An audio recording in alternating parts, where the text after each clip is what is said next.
The first time I heard a luxury heel crack on polished concrete, it did not sound like confidence. It sounded like a hammer testing glass. Clack, clack, clack. Move or get moved. It was 8:07 a.m. in the lobby atrium of Meridian Gridworks.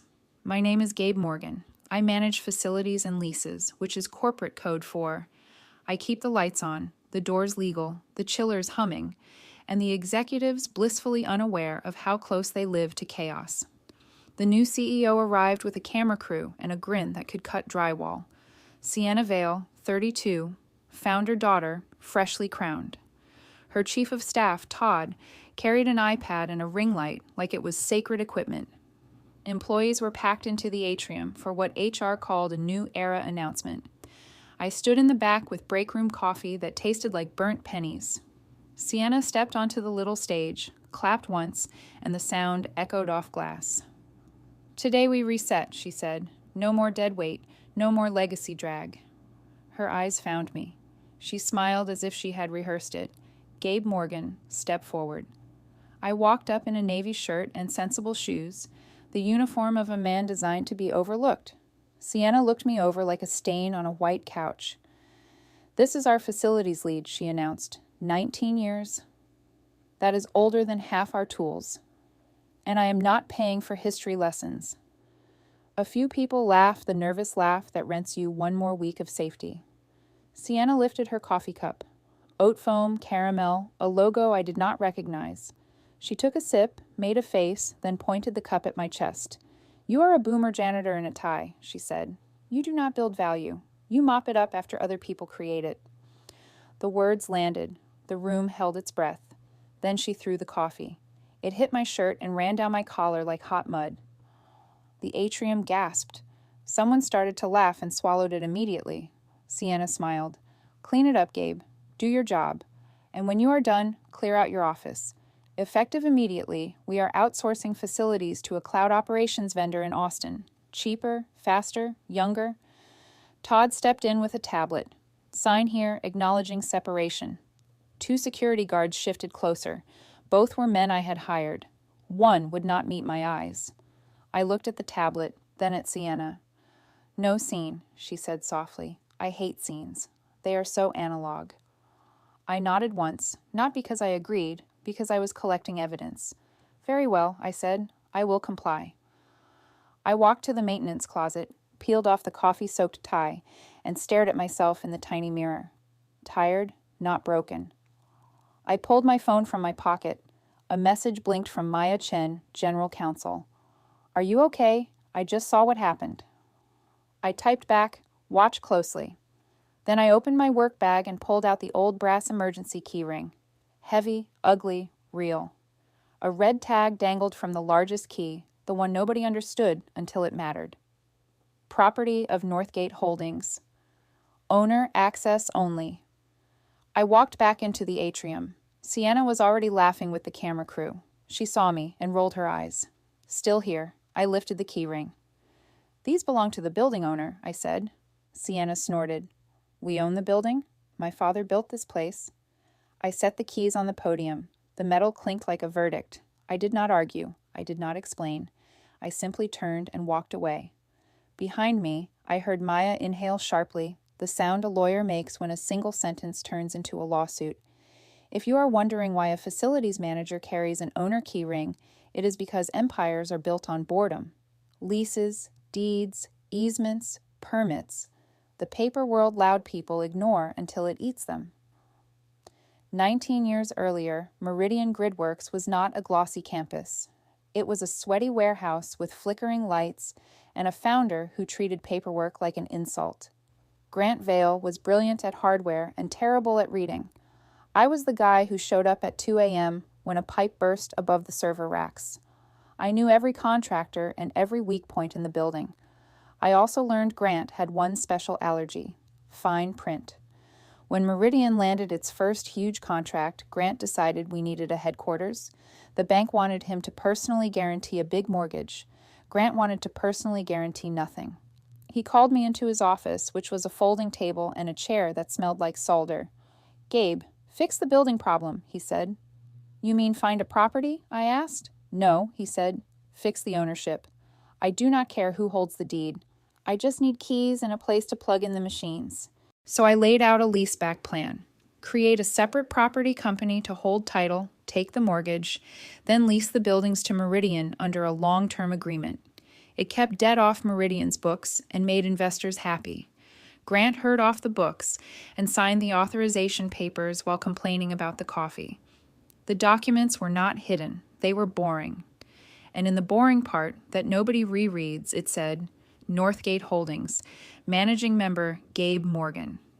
I put my savings into the down payment. I took a loan against a small inheritance. Meridian signed a 20-year triple net lease that covered mortgage, taxes, and maintenance. In plain language, Meridian paid rent, Northgate built equity, and operations stayed stable. Grant forgot. Everyone else forgot. I never reminded them because landlords do not need applause. They need signatures. Over the years, Meridian expanded, and Northgate bought the new spaces and leased them back the same way. I kept my head down, drove an old pickup, and wore the uniform of a man people do not suspect. Then Sienna fired me, and she triggered a clause. The master lease named a designated asset liaison. That liaison was me. If Meridian terminated the liaison, the lease moved into review status. Review status meant rent reset to market rate, security deposit due, and owner discretion over building systems until a new liaison was approved. Months ago, I warned them. I emailed a transition memo titled Critical Lease Dependencies and Building System Accounts. Todd opened it for 4 seconds and buried it in a folder called Legacy. Now, after the coffee shower and the public firing, I sat in my truck and watched alerts stack up on my phone. Access denied, server room door B. Payment failed, building automation portal. Security system, default lock state engaged. The smart building platform was billed to the owner account, my owner account. Meridian canceled my corporate card at 8:22 a.m. Autopay bounced. The vendor suspended service because vendors love certainty more than CEOs love speeches. A message popped from Maya. The board is asking who Northgate is. Sienna says you are bluffing. I replied with a deed excerpt and one sentence. I do not bluff. Then I drafted a formal notice on Northgate letterhead to Meridian Gridworks executive team. Notice of lease review and compliance audit. Your designated liaison is no longer employed. This triggers Section 14, review status, effective immediately. I printed it, signed it, and set it beside the keys. Sienna wanted speed.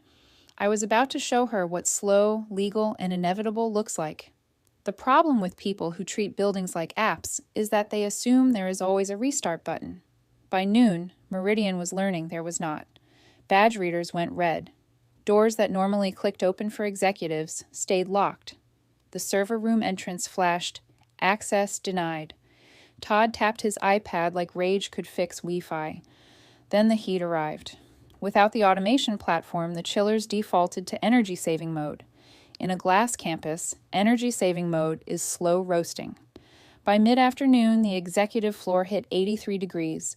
People stopped talking about culture and started fanning themselves with quarterly reports. Sienna called me again and again. I did not answer. I was no longer her employee. I was her landlord. Landlords respond to paper, not tantrums. Maya sent a short email. Sienna is claiming you stole the building. The board wants answers. I replied with one line, the deed is older than her ego. The next morning, Sienna tried brute force. She hired a new vice president of physical operations, a man named Bryce, who wore a tech vest and said optimize in every sentence. He brought in an app-based HVAC contractor. The contractor climbed onto the roof, looked at the industrial chillers, and asked for control codes. Bryce said, bypass it. The contractor shook his head, locked to the owner portal. If I force it, I trigger alarms and void the warranty. Also, it can dump refrigerant, Bryce yelled. The contractor left. The server room climbed toward 90 degrees. Heat makes investors nervous, so Sienna chased money. She called a bank about a bridge loan and tried to pledge the headquarters as collateral. The banker ran a title check and paused. Ms. Vale, Meridian does not own 400 Harbor Tech Drive. The deed is held by Northgate Holdings. Sienna said her father built it. The banker declined the loan anyway. Maya called my personal number. I let it go to voicemail. Her message sounded like a lawyer trying not to cry. Gabe, please. They are melting. Call me back. I did not. I checked my security cameras instead. Sienna paced the lobby. Todd sweated. Bryce argued with a technician. Employees walked by with tight faces. They were not laughing. They were watching. Then the city inspector arrived.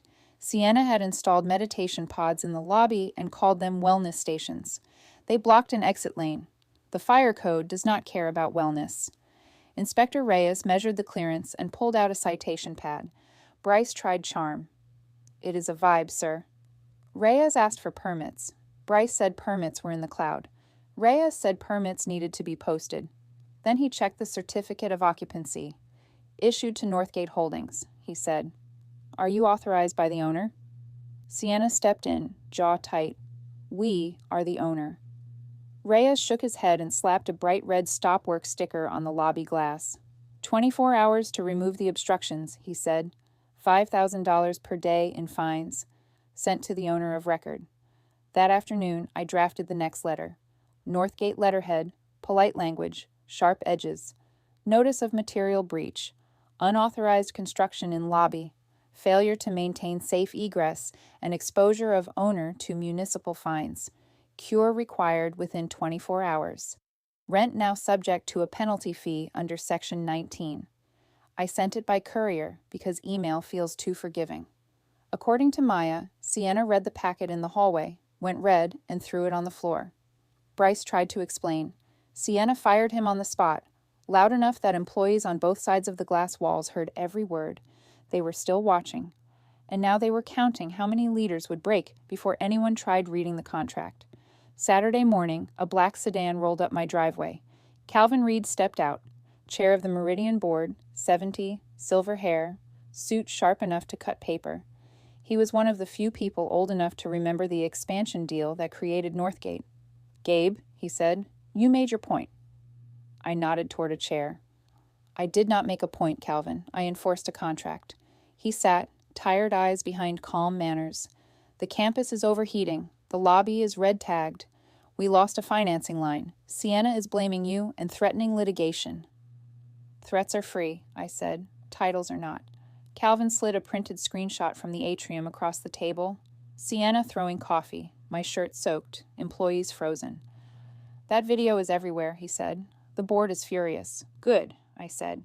Fury makes people read. He set his card down. Emergency board session. Monday at 9. We want you there. I do not work for Meridian. We know, he said. We want you there as Northgate. Monday morning, I drove to the campus and parked in the spot labeled CEO. The sign still hung there like a joke. In the lobby, employees watched through glass as I walked past the red stop work sticker. Upstairs, the boardroom smelled like expensive wood and fear. Sienna Vale sat rigid at the table, jaw tight. Todd hovered with an iPad like it was a shield. Maya Chen sat with a legal binder and a look that said she had not slept. Calvin opened. We are here to resolve a governance crisis and a lease crisis. Sienna tried to turn it into a performance. Gabe Morgan sabotaged operations out of spite. We terminate Northgate. We take back control. Maya corrected her. Northgate is the owner. The deed is clean. The lease is binding. You triggered review status when you terminated the designated liaison. A board member named Nina Patel leaned forward. Designated liaison. That was Gabe. Yes, Maya said. Nina turned to Sienna. You fired him publicly. Sienna shrugged. He was dead weight. Nina stared at her. He was also your landlord. The room went quiet in a way that made Money feel nervous. Calvin looked at me. Gabe, what do you want? I placed 3 documents on the table, the lease clause, the city citation, and the still image of the coffee throw. 3 things.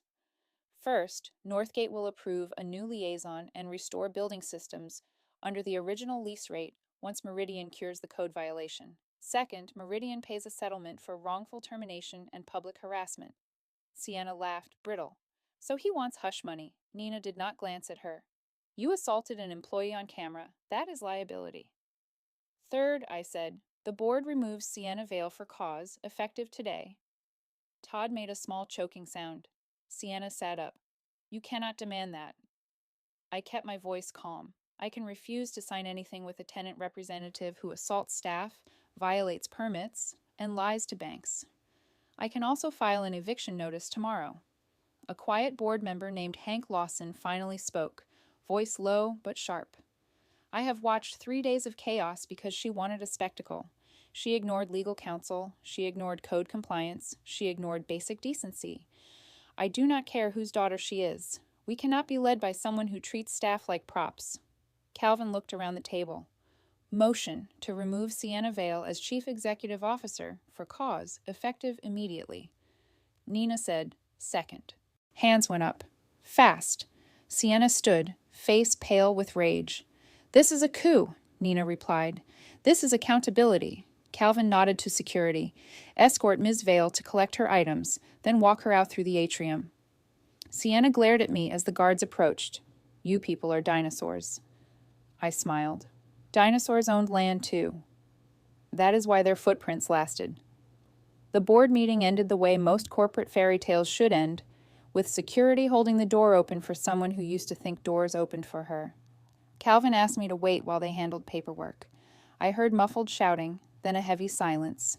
10 minutes later, Maya returned with 2 folders and a tired smile. It is done, she said.